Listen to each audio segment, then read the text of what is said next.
So let's get into how I would recommend you handle some common tenant complaints. And, you know, you have to stay calm. You have to stay calm. This really is like the biggest fear that most new investors have, or one of the biggest fears. Of course, this is probably really closely behind. Well, what if the tenants don't pay rent? What if they damage my property? What if they complain about every little thing? How do you handle that, Genya? And I smile and I say, well, I first stay calm and I don't take the complaints personal, right? It's like if you own a restaurant, no matter how great your food is, some customers will complain. Maybe their meal took too long or they didn't like their seat. It's the same with tenants. No matter how well you manage your property, no matter how efficient you are with all of the preventative maintenance measures that we've been discussing, you will get complaints. The key really is handling them professionally, efficiently, and remaining calm. So I can't go through every complaint that you may get. In fact, I have a YouTube series that I'm working on with frequent tenant complaints that you may experience. And so I'll go through the tenant complaint and how to potentially resolve and approach various different situations. So stay tuned for that. That should be coming towards the end of 2025, right? But some of the top 5 tenant complaints and how you can handle them. AC isn't working. Heat isn't working. It's a pretty big one, right? If you're in the dead of summer, you own a property in South Florida, and that AC stops working, that's tough. Still, you have to remain calm, right? I would say AC and heat not working are probably two of the most common complaints that real estate investors would say that their tenants will make a huge deal out of. I mean, folks can pretty much deal with a leaky faucet, a knob in a bathtub that is becoming loose, or even a toilet that flushes slower than normal.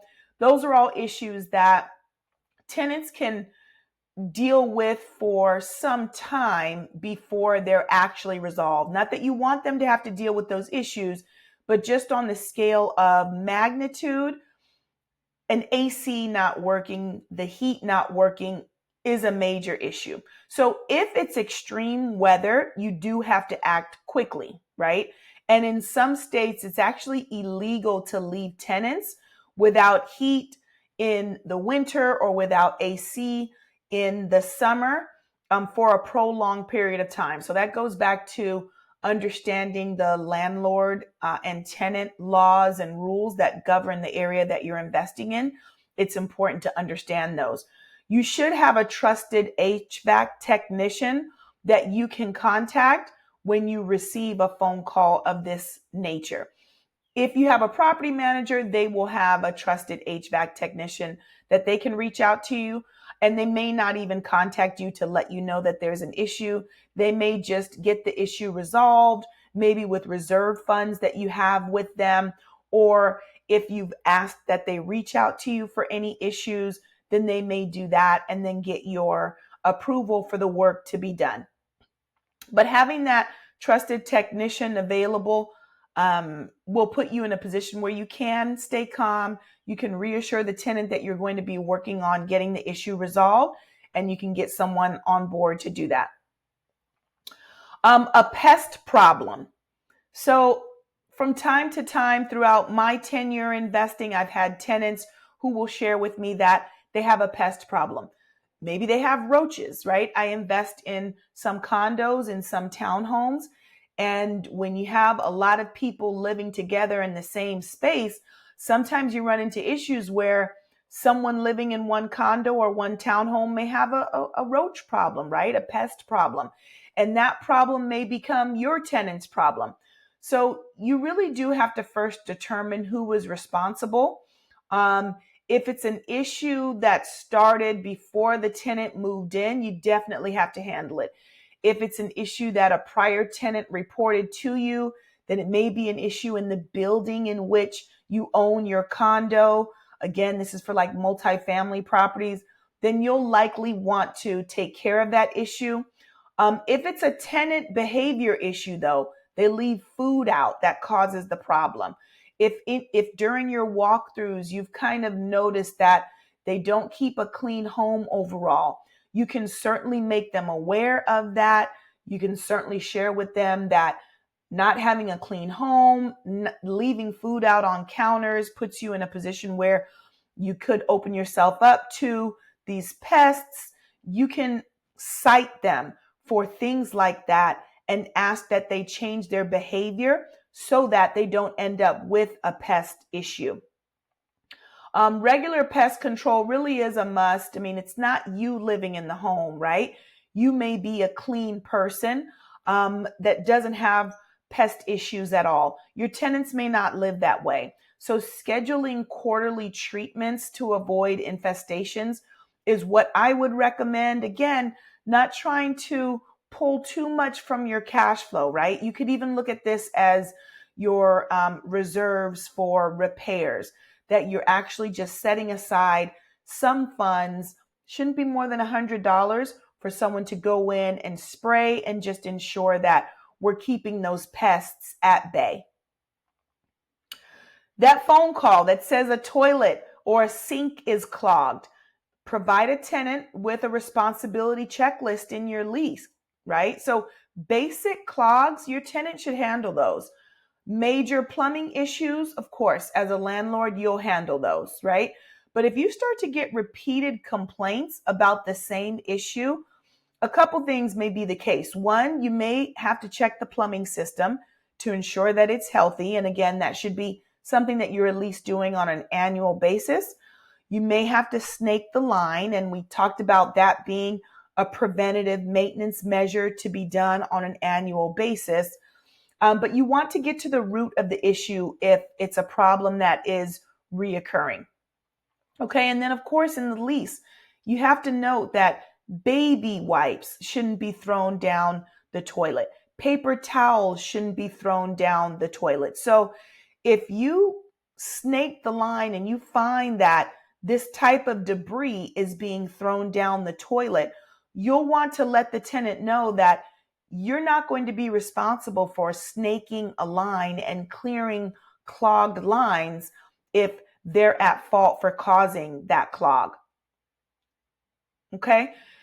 How about the old, I can't pay rent this month, right?